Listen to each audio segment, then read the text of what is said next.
everyone can hear me loud and clear? Yes.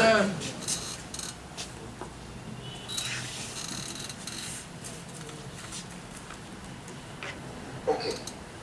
So getting all of us together. और जब से मैं India वापस आया हूँ, एटलीस्ट मेरे लेवल पे मैं एक्सेंचर में काम करता हूँ. जब मैंने अपने ऑफिस में बोलना शुरू करा स्टैमरिंग के बारे में, इतने सारे लोग मेरे ऑफिस में आए थे कि आप इतना फ्लुएंट बोल रहे हैं, कोई आपके पास, आपने क्या किया? So apart from the exercises that and some of the techniques that many of you would have learned, I think सबसे जरूरी चीज है अपने ऊपर कॉन्फिडेंस रखना और एक्सेप्ट करना कि हम हकलाते हैं, हम स्टैमर करते हैं और वो बुरी बात नहीं है. एंड ऑल्सो मैंने औरों को ये भी बताया कि मेरी लाइफ की जर्नी कैसी है. सो उससे आपको लगेगा कि टू और वीडियो दोनों बना रहे हैं. आप वीडियो बोल रहे हैं तो थोड़ा भी बीच बीच में क्लिक कंडीशन है जो डायग्नोज नहीं क्लिक हुई करते है हैं. आज तक. राइट. तो मैं आपको बता रहा था कि मेरा नाम पावस है. मैं पहली बार स्टैमर किया था जब बचपन में. मेरे पेरेंट्स कहते हैं कि मुझे गन चाहिए थी और जब तक मेरे मुंह से गन निकला वो शॉप निकल चुकी थी. तो वो मुझे लोग बचपन में काफी मेरी बुआ मेरे चाचा सब बताते हैं. लेकिन जैसे मैं बड़ा हुआ मुझे इतना याद नहीं कि मैं स्टैमर करता था. लेकिन जैसे मैंने अपने एजुकेशन के बाद मैंने अपनी बीकॉम ऑनर्स किया जामिया मिलिया दिल्ली से. उसके बाद मैंने मास्टर्स किया एचआर में, वो भी जामिया मिलिया से. और मेरे को कैंपस से जॉब लग गई HCL टेक्नोलॉजीज में. मुझे वहां तक भी याद नहीं कि मैं स्टैमर करता था. इतनी याददाश्त नहीं है मुझे कि मेरे को कहीं रुकना पड़े. लेकिन हाँ, मैं थोड़ा इंट्रोवर्ट था, मैं स्टेज फियर था मेरे में. लेकिन मैं स्कूल की ड्रम टीम में भी था, स्कूल की बहुत सारी बैंड्स में भी था. तो जब मैंने नौकरी स्टार्ट करी, पहली मैंने सबसे पहले HCL टेक्नोलॉजी में काम करा, उसके बाद GE में काम करा. वहां से मुझे थोड़ा रियलाइज हुआ कि मैं औरों के सामने बोलने से पहले थोड़ा हिचकिचाता हूँ. और एक समय ये भी आया कि मैंने सोचा कि अपना नाम बदल लेता हूँ क्योंकि पावस नहीं निकलता है. तो मैं अपना सेकंड नेम बोलने लगा लोगों की मेरा नाम आनंद है. मैंने काफी जगह अपने अपना इंट्रोडक्शन में आनंद बोला बिकॉज आनंद आराम से निकल जाता है. तो तब मुझे रियलाइज हुआ कि हाँ, मुझे अपने नाम बोलने में हिचकिचाहट होती है और अपना इंट्रोडक्शन देने से पहले मुझे रिहर्स करना पड़ता है कि my name is Pavas, I have been working with the company for 5 years. तो ऐसे बोलने में वो बात थोड़ी जहन में बैठने लगी कि हाँ, मैं जब भी औरों के सामने होता हूँ थोड़ी स्टैमरिंग होने लगती है. तो फिर उसके बाद मेरी शादी हो गई जब मैं सेकंड कंपनी में था GE में. और मेरी डॉटर वो जब 3 साल की हुई, वो भी अब वो 20 साल की है, वो भी थोड़ा हकलाती है. और हकलाती है जब वो बहुत तेज बोलने की कोशिश करती है. ठीक है. लेकिन मैंने उसको बचपन से थोड़ा समझाने की कोशिश करी है. तभी मेरा किसा के साथ एसोसिएशन हुआ. मुझे याद है मैंने सचिन सर को भी सारे काफी फोन किए थे कि सर मेरी बेटी भी हकला रही है. तो फिर उसको मैं बोलता था कि जब भी आप बोलो थोड़ा धीरे बोलो और जब को आप लगे कि आप अटक रहे हो, गहरी सांस लो फिर दोबारा से बोलो. ये एक टेक्निक सर ने मुझे सिखाई थी. अब आपको लग रहा होगा जब मैं बोल रहा हूँ थोड़ा थोड़ा हचकिला रहा हूँ, लेकिन मैं इसमें कंफर्टेबल हूँ. फिर मैं ऑफिस में काम करने लगा. फिर मैंने माइक्रोसॉफ्ट के साथ काम किया, मैंने एयरटेल में काम करा, मैंने अमेरिकन एक्सप्रेस में काम करा. और उसके बाद मेरा बेटा हुआ जो अब 10 साल का है. वो 5th क्लास में भी नहीं, सॉरी, जब वो 5 साल का था वो भी हकलाने लगा. तब मैं US चला गया था. तो मैं आपको क्या बताना चाह रहा हूँ कि जो हकलाने की बीमारी एक तो है कि हम अपने आप में कॉन्फिडेंस रखें, लेकिन अब मेरे को है, मेरी बेटी को है, मेरे बेटे को भी है, लेकिन मैं उनको क्या बोलता हूँ कि ये एक ऐसी बीमारी है जिसका अभी तक इलाज नहीं है। तो हमें सबसे बड़ी चीज है एक्सेप्ट करना कि हम जो हैं वैसे ही हैं और बिल्कुल ठीक है, हमें किसी की कमी नहीं है। हर इंसान के पास कोई ना कोई शॉर्टकमिंग होती है। कुछ लोग बोलते हैं कि स्कैमर वो लोग करते हैं जिनको जो अंडर कॉन्फिडेंट होते हैं या फिर जो इंट्रोवर्ट होते हैं। अब बताइए, आपकी 2.5 साल की लड़की और 5 साल का लड़का जिनमें एनर्जी से वो बस्ट कर रहे हैं, क्या उनमें कॉन्फिडेंस की कमी हो सकती है? नहीं, बिल्कुल भी नहीं। तो मैं यही अपने ऑफिस में भी लोगों को बोलता हूँ कि जब आप सामने वाले किसी को देखें वो स्कैमर कर रहा है, स्टटर कर रहा है, ये ना सोचे कि उसमें कॉन्फिडेंस की कमी है। ये एक हेरिडिटरी, अब मेरे को जहां तक याद है मेरे खानदान में मेरे चाचा को थी, तो क्लियरली एक पैटर्न है, राइट?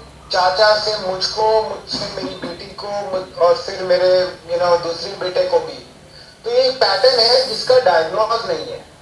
सबसे पहली बात ये सब अपने जहन में डाल लीजिए कि आप में कमी है, क्योंकि हम लोग ऐसे ही बने हैं। वो बहुत ही जरूरी बात है सबको समझना। और कोई अगर आपको बोलता है कि आप अंडर कॉन्फिडेंट है इंटरव्यू में या फिर बोल नहीं पा रहे हैं, ये सब हाथ है।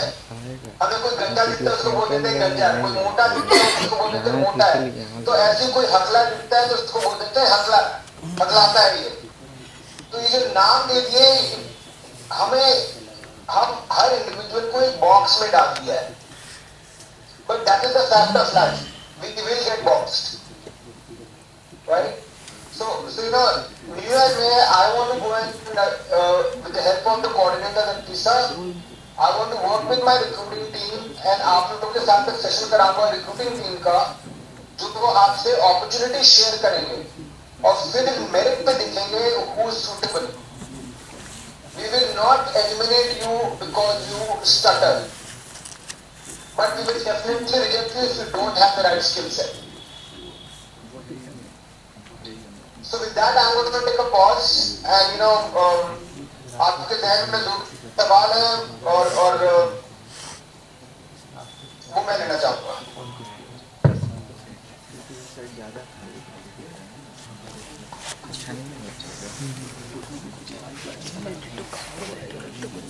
Papas, I'm going to ask you just one question because time is a bit of constraint.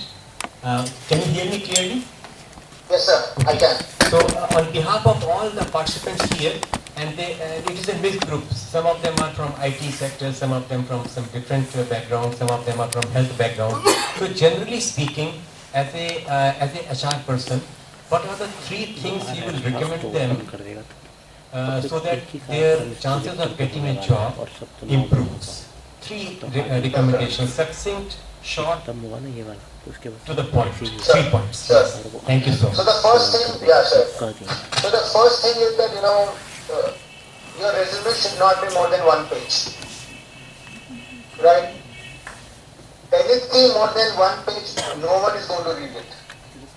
So आप चैट जीपीटी पे जाएं या कहीं भी जाएं, वहां से एक 1 पेज रेज्यूमे फॉर्मेट बनाएं, ठीक है?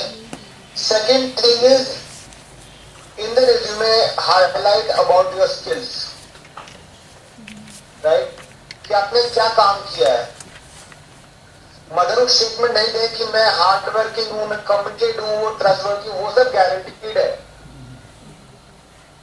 वो वैल्यूज हैं जो हमारे पास है या नहीं है, तो उसके बारे में लिखने में कोई मतलब उसमें लिखना बिल्कुल बेवकूफी है।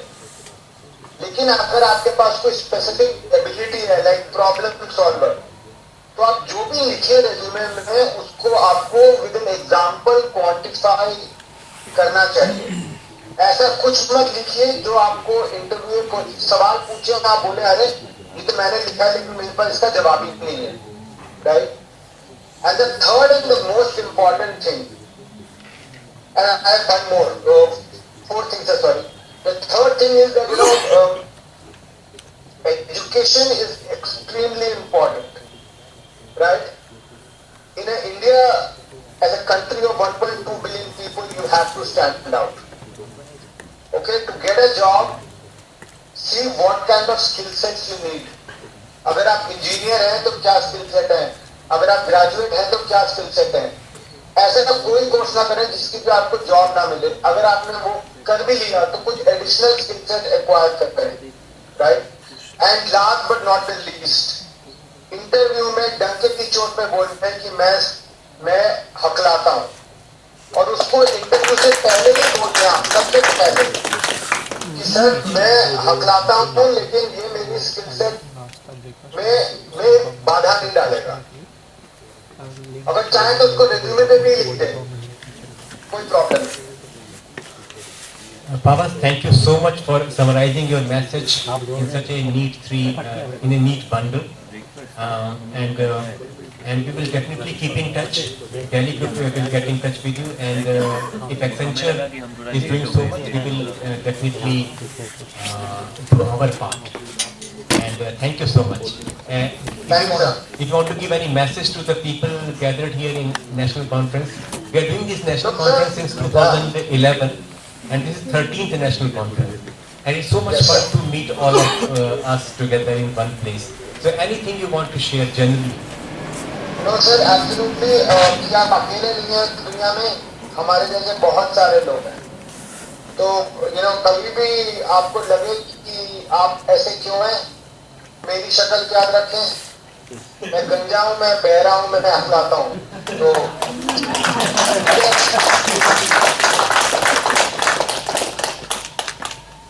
Thank you, Pavas. Thank you so much for All right, such an sir. inspirational message. Thank you so much. all We'll right, keep sir. in touch. Good day everyone. Bye bye. All the best. And all the best.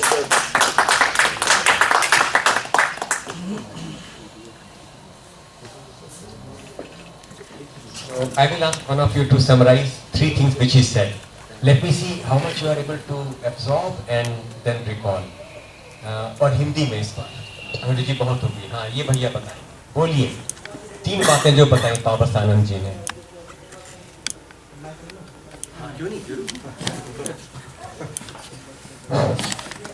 Good morning everyone. अच्छा, कंकी पांडे. तो हाँ, पावस आनंद जी ने जो बताया मैं उसको short में रखना चाहूँगा 3 पॉइंट में. पहला ये था कि जो आप रिज्यूम बनाएं वो एक पेज का हो, एक पेज से ज़्यादा ना हो. और दूसरी पॉइंट उन्होंने ये बोला कि अगर मैं कोई स्किल सीख रहा हूँ, अगर मैं IT सेक्टर में हूँ तो if I work on React.js तो उसको मैं हाईलाइट कर दूँ. Okay. And third thing,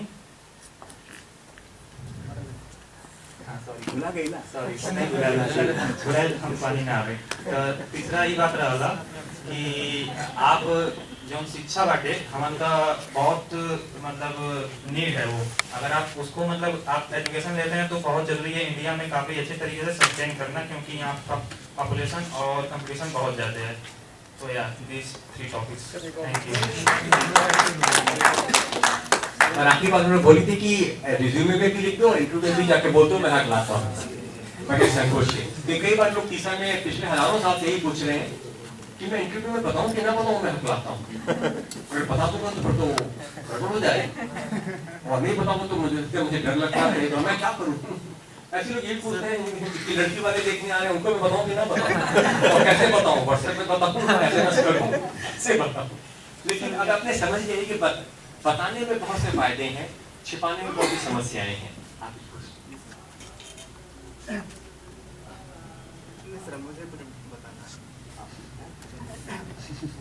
Thank you, sir.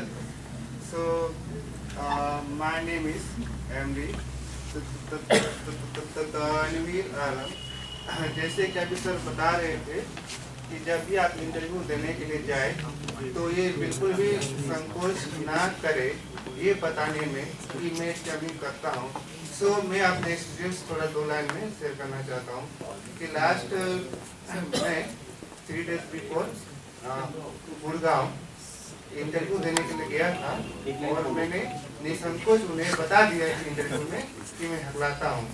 सो मैं फाइनली सिलेक्ट भी हो गया.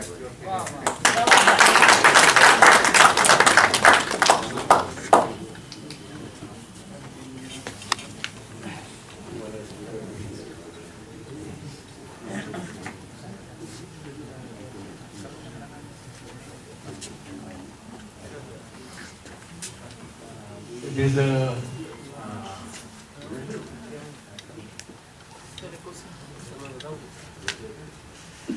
उनका एक सवाल था कि एजुकेशन उन्होंने बोला था कि बहुत कंपटीशन है इंडिया में और इसलिए एजुकेशन अच्छी होनी चाहिए, तो इसको थोड़ा सा अनपैक करिए।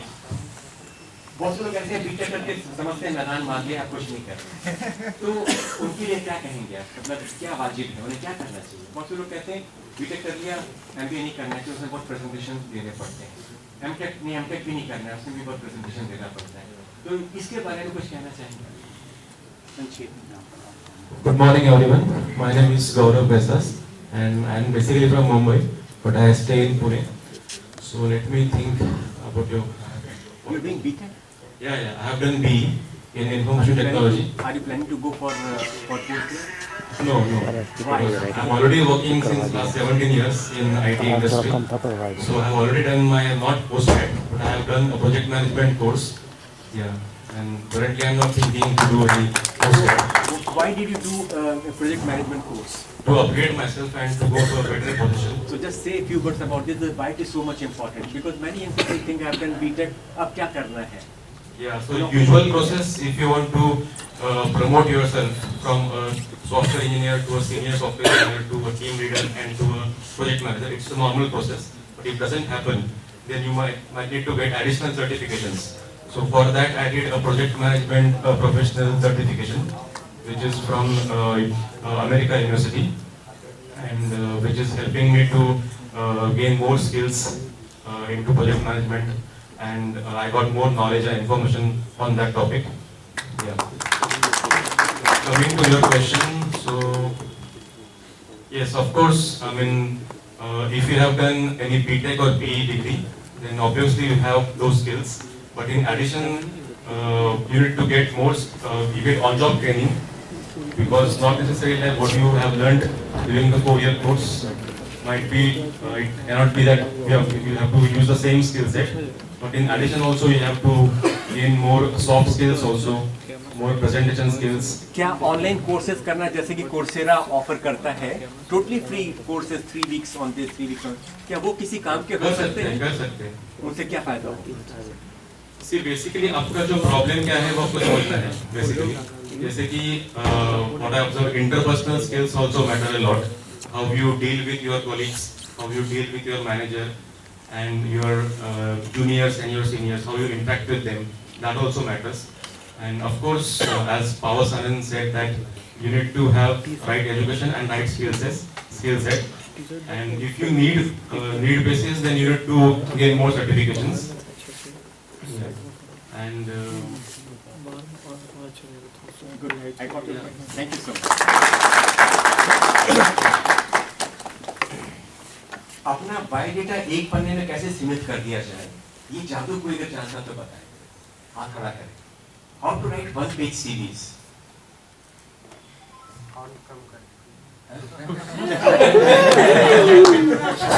सेवन करना पड़ेगा शायद, 7 या 6।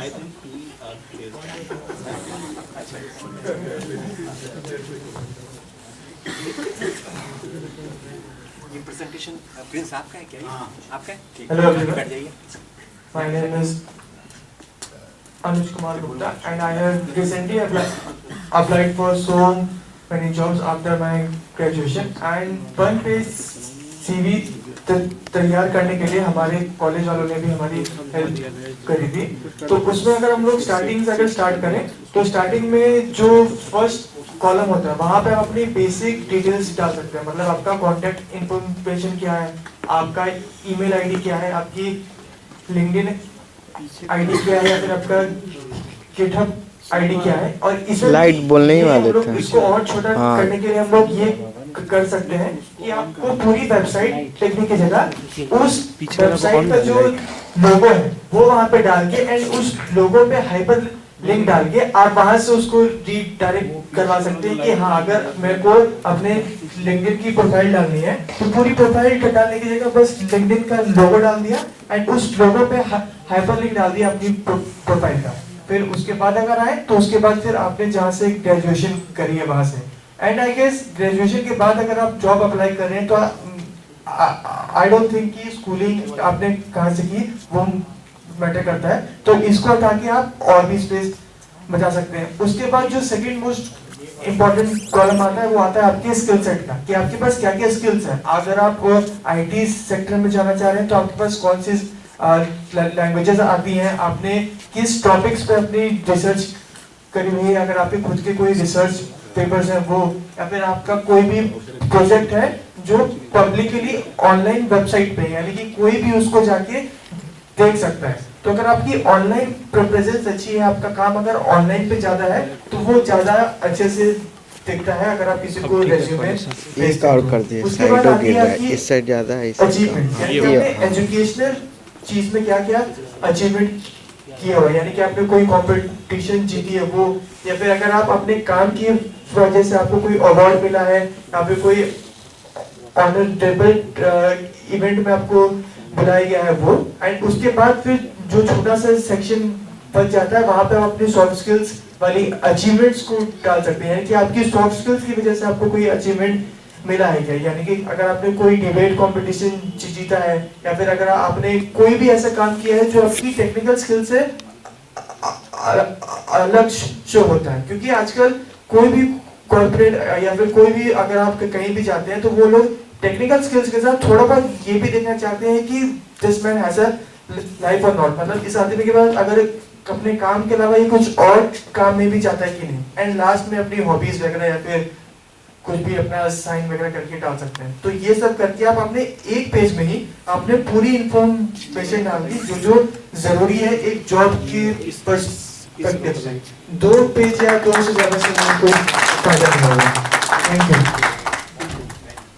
तो आपने बताया कि अचीवमेंट्स डालने हैं सीवी में, मगर क्या नहीं डालना है?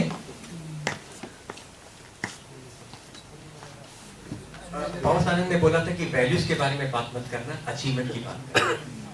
कि तो वैल्यू का एग्जांपल कोई मुझे देगा? हाँ, तो अक्सर लोग सीवी में लिखते हैं ऊपर ना कि I am a very hard working guy, I am a very honest guy and I am very punctual and all those things. वो values हैं, team oriented. वो values हैं, उनके बारे में बात करना बेकार है क्योंकि उनको नापा नहीं जा सकता। मगर उसके बजाय आपको अचीवमेंट के बारे में डालना चाहिए, जैसे वो बता रहे थे, जो आपने अचीव किया है, जिसको आप डेमोन्स्ट्रेट कर सकते हैं, जिसकी आपके पास प्रूफ है, वो चीज़ों से होनी चाहिए। Thank you so much. तो अगला प्रेजेंटेशन प्रिंस का है, बिहार के राजकुमार प्रिंस कुमार, आइए प्रिंस जी रखिए।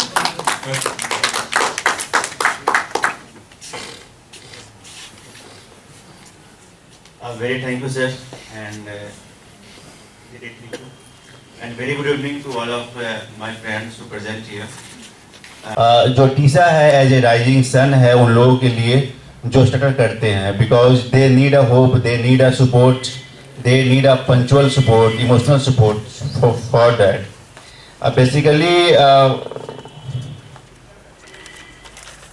Basically for the stuttering there are the 2 parts, one is a physical aspect and one is a mental aspect we know. हम जो स्टटर करते हैं एक तो दिखता है, लेकिन एक जो मन के अंदर जो हमारी बातें होती है वो भी एक कहीं ना कहीं है, राइट। तो दोनों से जब तक हम डील नहीं करेंगे तब तक शायद स्टटरिंग पे विजय पाना शायद मुश्किल है, बिकॉज कि जब फिजिकल स्टटरिंग होगी तो मन की बकबक तो स्टार्ट ही होगी, एज वेल एज अगर मन की बकबक होगी तो फिर फिजिकल स्टटरिंग भी आएगी। ये दोनों चीज़ें इंटरलिंक्ड है, राइट। एंड स्टटरिंग भी कई तरह से डिफाइन किया जाता है। बेसिकली एक स्टटरिंग ये है कि हम ब्लॉक होते हैं, एक है कि बहुत ही माइल्ड ब्लॉक आया, और उसके साथ डेवलपमेंटल डिस्फ्लुएंसी जो बच्चों के साथ होता है, तो इसके बारे में भी कई बुक्स में बातचीत की गई है। तो एक तो डेवलपमेंटल डिस्फ्लुएंसी जो होती है अपने आप सही हो जाती है, but what we are in the category that we have the blockings that we take some times to speak and we just stuck on the 1 or 2 words, right. Technique तो बेसिकली बाउंसिंग सभी को पता है, and pausing, voluntary structuring, prolongation I think सभी को पता है, because ये एक बेसिक टेक्निक्स हैं जो कि फिजिकल आपको, अगर आपको फिजिकली कुछ ऐसा आ रहा है तो यू नीड कि आप उससे मतलब कोप आउट हो सकते हैं। स्लो टॉकिंग, थोड़ा सा अगर हम आराम से बातचीत करें तो आई थिंक कि दैट विल हेल्प कि हम अच्छे से अपनी बातों को रख सकते हैं। ये आइसबर्ग एनालॉजी कितने लोगों को नहीं पता है? Please raise your hand, because most of the लोगों को तो यही पता होता है। अच्छा, आइसबर्ग एनालॉजी 2-3 लोगों को नहीं पता है, तो इसको थोड़ा मैं शॉर्ट में बोल देता हूँ। स्ट्रेचिंग जो फिजिकल पार्ट है वो मुझे दिखती है मन की बकबक को नीचे होता है, राइट। बेसिकली जो my focus is on the mental aspect, so I am going little fast in this and not giving much time to these slides.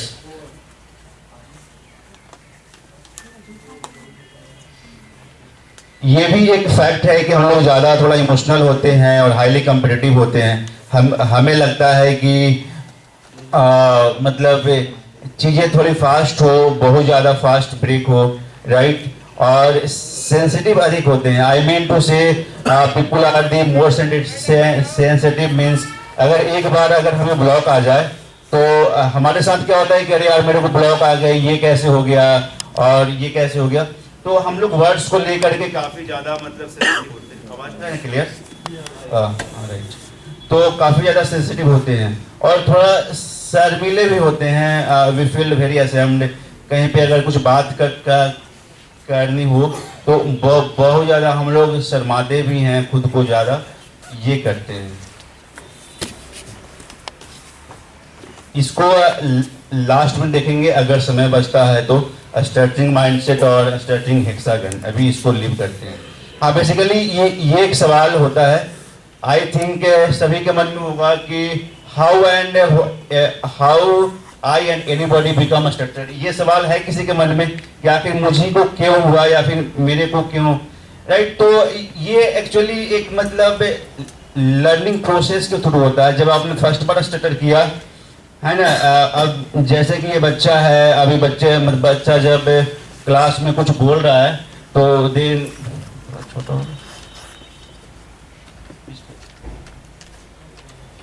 थोड़ा छोटा हो गई।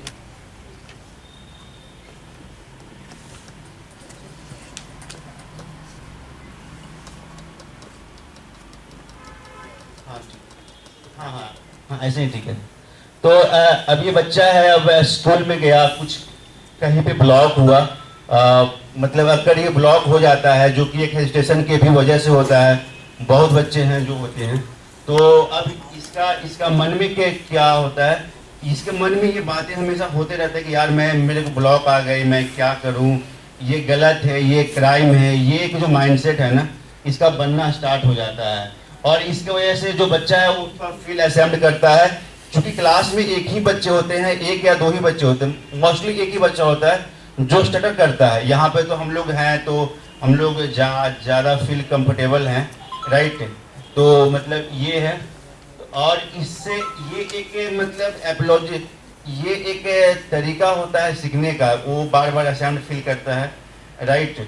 तो ये एक प्रोसेस होता है जो कि कंटिन्यूअस होते रहता है with the time, and with the passage of time वो क्या करता है, लर्निंग हैबिट्स को सीख जाता है। जब भी वो बोलने जाएगा तो एंटिसिपेशंस आएंगे तो मतलब कि यार मेरे को स्ट्रक्चरिंग हो जाएगी, एंड वो फील बहुत ही असेम्ड करेगा और इसके बारे में बहुत ज़्यादा सोचेगा, राइट। और ये इस वजह से लर्न कर लेता है। अब ये इसका थोड़ा सॉल्यूशन थ्रू पर देखते हैं कि what is the main solution that which help you to come out from structuring on the mindset level apart from the whatever we discussed the physically तो हम लोग ने बाउंसिंग, प्रोलॉन्गेशन, etc देखा है। तो बेसिकली अगर आप टून को थोड़ा सा अगर आप इंक्रीज करते हैं ना तो इससे कॉन्फिडेंस आपकी बूस्ट हो जाती है। एंड ये जैसे ही आपका कॉन्फिडेंस गेन होगा तो आप देखेंगे थोड़ा सा अधिक आप अच्छे लेवल से जो है स्ट्रक्चरिंग उसको आप मतलब टैकल कर पाएंगे। सेकंड है, जैसे ही आप वॉकिंग स्पीड को कभी आप ऑब्जर्व करके देखना, बिकॉज कि it is very important that कि मतलब जो भी स्ट्रक्चर होते हैं ना वो बहुत फास्ट होते हैं, उनकी वॉकिंग स्पीड फास्ट होगी, उनकी बोलने की गति फास्ट होगी। तो just slow down your walking speed and there have to try to speak slowly, that will definitely going to help you. Auto suggestion and the affirmations काफ़ी ज़्यादा मतलब मेंटल लेवल पर देखा जाए तो किया जाता है। और बहुत सारे जो सेल्फ हेल्प जो बुक है वो इसको मतलब रिकमेंड करती है कि अगर आपको माइंड को सही ओरिएंटेड दिशा में लेके जाना है तो ऑटो सजेशन और रीप्रोग्रामिंग ऑफ द माइंड काफ़ी ज़्यादा हेल्प करेगा। और great create a strong mental image. ये भी है कि आप अपने एक आपका जो इमेज है ना खुद के मन में, जैसे कि ध्रुव सर बात कर रहे थे कि you tell love yourself, I love myself, that is very important. आपकी अपनी इमेज आपके मन में बहुत स्ट्रांग होनी चाहिए, ये बहुत ज़रूरी है। अगर आप खुद को खुद के नज़र में ही नीचा देखेंगे, बहुत ही वीक देखेंगे, तो औरों की नज़र में आप कैसे उम्मीद कर सकते हैं, जबकि आप अपने आप को सबसे ज़्यादा बेहतरीन तरीके से जानते हैं। अगर कोई आपको बेहतरीन तरीके से जानता है किसी और से, तो आप ही हैं जो अपने बारे में कमी, आपने क्या चीटिंग करी है, क्या नहीं करा, चोरी किया है कि नहीं करा, आपके अलावा शायद किसी को भी नहीं पता होगा। तो you know everything about yourself, right.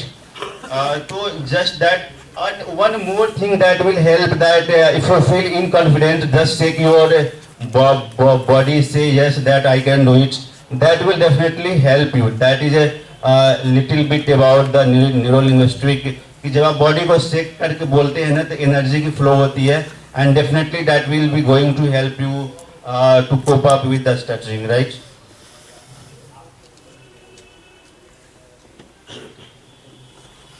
हाँ, ये है कुछ इम्पोर्टेंट पॉइंट्स है जो कि हमेशा हमें, सर अभी टाइम तो है ना,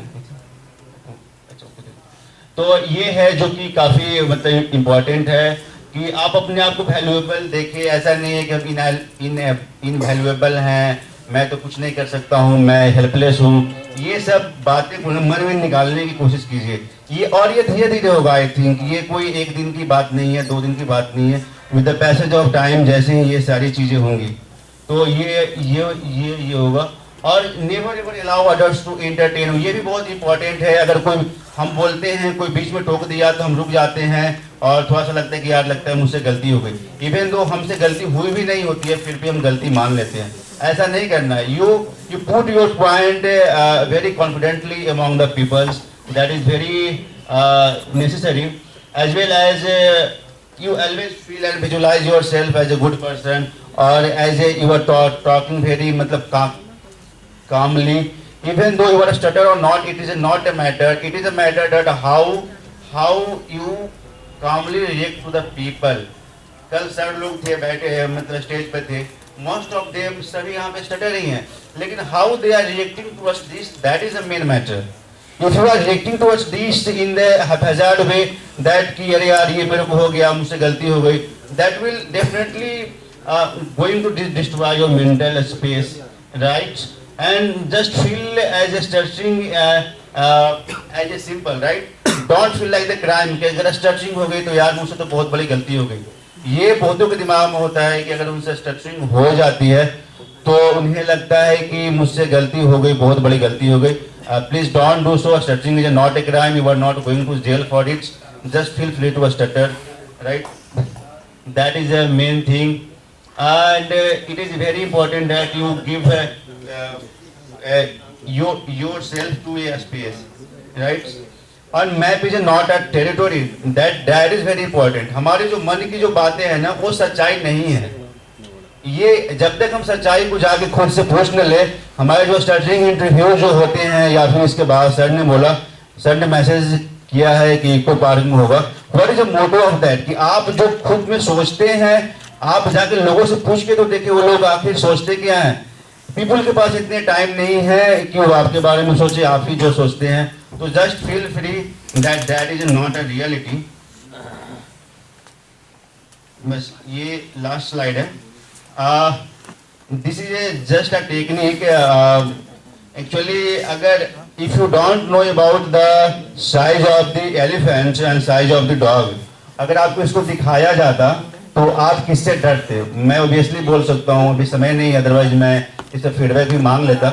आई थिंक अगर आपको पता नहीं होता कि अगर हाथी का साइज कितना है और मतलब ये जो डॉग है इसका साइज कितना है, आप बेसिकली यही बोलते कि मुझे डॉग से डर लग रहा है।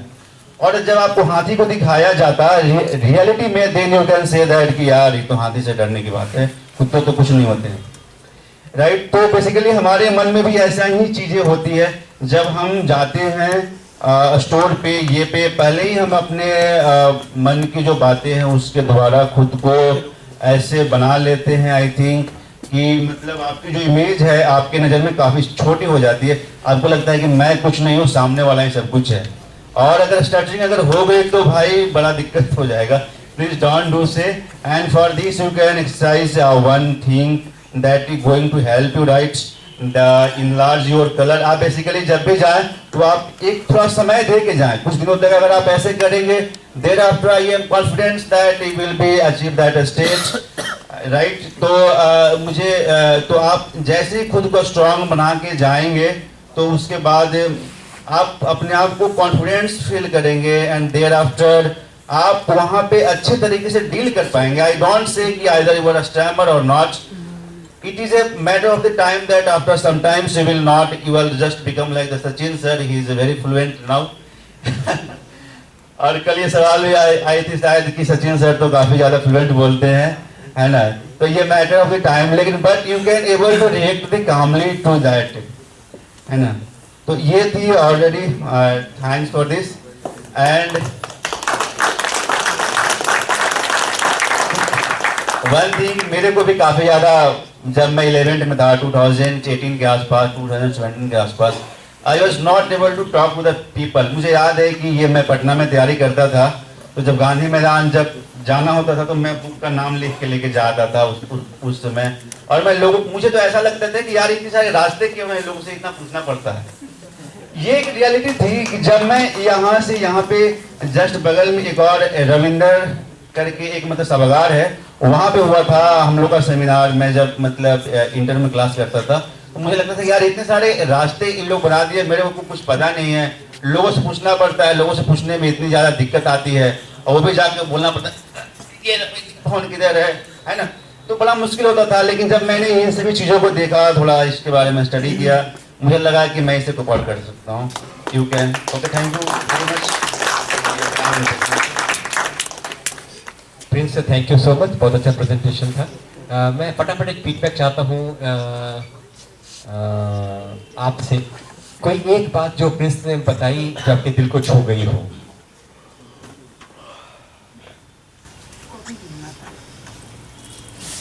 कोई एक बात ऐसी बता दीजिए फटाफट. हाँ,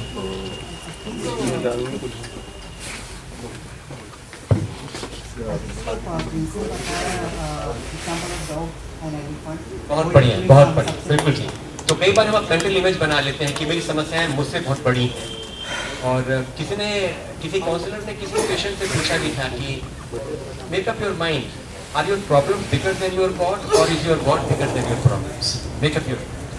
तो ये एक तरीका है ये समझने का कि मेरी प्रॉब्लम्स को, यानी समस्याओं को सही परिप्रेक्ष्य में, सही कंटेक्स्ट में समझने का एक प्रयास है. ये अपने आपसे पूछना कि ये समस्या कितनी बड़ी है. Thank you so much. तो इसके बाद जो चीज़ें होने वाली, मैं ब्रीफली आपको अपडेट कर दूं कि लंच के बाद हम इको पार्क जा रहे हैं कुछ एक्शन के लिए. एक्शन के लिए, रियल एक्शन. बहुत से लोग कहते हैं कि मैं ऐसे करके मेरा काम चल रहा है बढ़िया, तो मैं क्यों बाउंसिंग करूं. तो मैं उनको ये कहता हूँ कि रियल लाइफ में एक बार चेक करके देख लो कि अभी आप जो कर रहे हो वो वास्तव में काम आता है कि नहीं. ठीक है. तो हम लोग इको पार्क में जाएंगे, 4 ग्रुप में जाएंगे. हर ग्रुप के पास एक कोऑर्डिनेटर होगा जो उनको कोऑर्डिनेट करेगा, इंश्योर करेगा कि सब ठीक ठाक है. कोऑर्डिनेटर्स जो है हमारे बिहार ग्रुप के लोग होंगे, ताकि कुछ अगर पंगा हो जाए तो वो लोग संभाल लेंगे. आप खुल के हकलाना और खुल के सवाल पूछना. और चारों ग्रुप के लिए मैंने कुछ थीम भी दी है, लेकिन वो थीम म्यूचुअली एक्सक्लूसिव नहीं है. वो चारों थीम में, क्योंकि ग्रुप बनने के बाद अक्सर लोग पूछते हैं कि अब करना क्या है वहाँ पे जाके, तो इसलिए मैंने वो 4 थीम दे दी है. वो 4 किस्म के आइडियाज़ दिए हैं जिनको आप वहाँ पे जाके पूछ सकते. तो आप देखिएगा. और डीब्रीफिंग भी हम इको पार्क में ही करेंगे. तो लंच के बाद हमारा पूरा समय वहीं बीतने वाला है. और कल के लिए रोल प्ले आपको लंच के पहले या लंच के बाद हम मौका देंगे. रोल प्ले आपको करने हैं. आपने ग्रुप बना लिया, उनको आप शेयर कर लीजिए. मेक श्योर कि आपके ग्रुप में जो लोग हैं वो किसी और ग्रुप में ना, और कोई छूटे भी ना. जो लोग छूट रहे हैं उनको किसी न किसी ग्रुप में आप एडजस्ट करिए. और करने के बाद वो रोल प्ले की थीम के बारे में खाना खाते हुए आप डिस्कस करना शुरू करो. रोल प्ले में क्लासरूम का सीन दिखाएंगे या बस कंडक्टर वाला सीन दिखाएंगे जहाँ पे कह रहा है जल्दी तो आना है, और आप कह रहे तो वो आप रोल प्ले कर सकते हैं. कोई भी रोल प्ले करिए, मगर it should be funny and it. और उसमें आपके सारे जो मेंबर सबको मौका मिलना चाहिए. ऐसा ना हो कि रोल प्ले में 4 लोग बोल रहे हैं और बाकी 4 मेंबर्स को कुछ मौका ही ना मिले. तो ये आप देख लीजिएगा। अगला इसके बाद जो मोहित में आपको उससे पहले थोड़ा सा एनर्जाइजिंग, तो हम सब इस टेबल को से बचते हुए एक ग्रुप उधर बनाएंगे, एक ग्रुप उधर बनाएंगे। तो वो लोग उधर चले जाएं, आधे लोग इधर चले जाएं, आधे इधर फाइट, और उस ग्रुप को कोऑर्डिनेट करेंगे थ्रू ग्रुप को, और इस वाले ग्रुप को करेंगे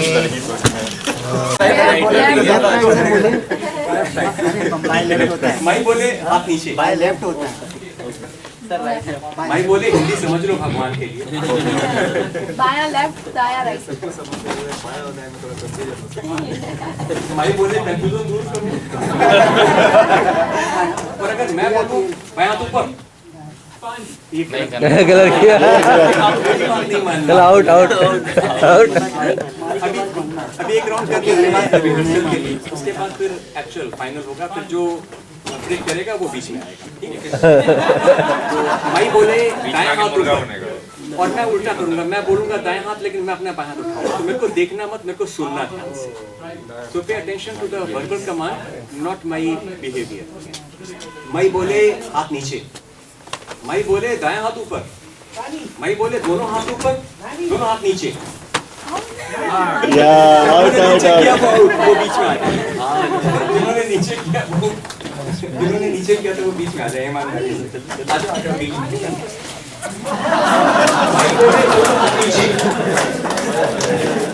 भाई बोले दोनों हाथ नीचे, आप नीचे क्यों नहीं कर रहे हैं, आइए बीच में।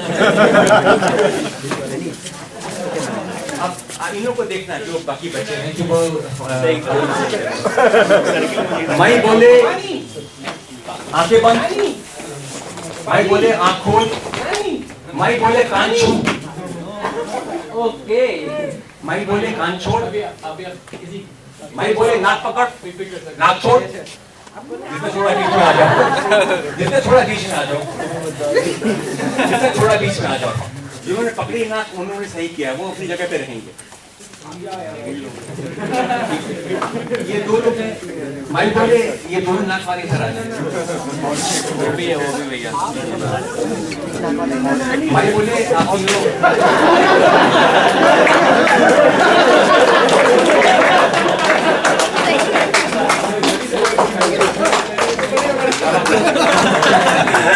भाई बोले नाक छोड़, भाई बोले नाक पकड़, भाई बोले कान पकड़, पानी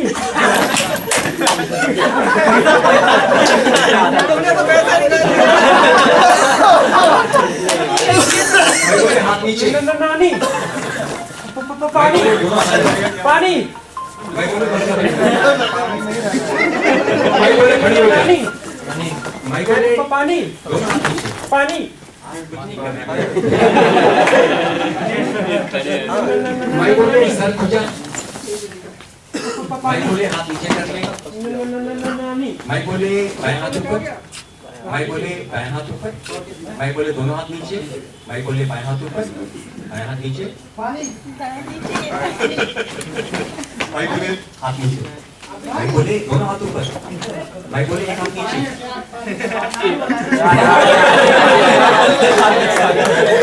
माई बोले हाथ नीचे, माई बोले दोनों हाथ ऊपर, माई बोले पीछे घूम जा, माई बोले फिर घूम जा, दोनों हाथ नीचे,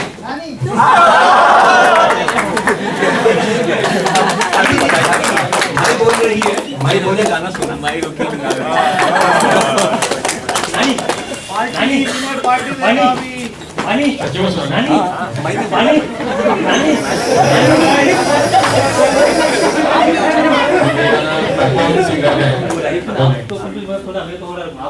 ये मोह मोह के पानी नानी नानी पानी पानी पानी नानी पानी रोम रोम एक तारा, नानी पानी नानी पानी जो बादलों में से नानी पानी नानी पानी नानी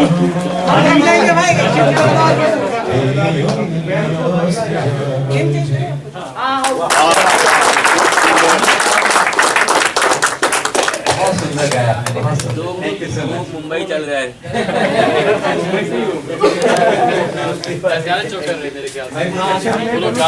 हमें खेल सकते हैं एनिमल का ब्रेक डांस। चलो हो गया।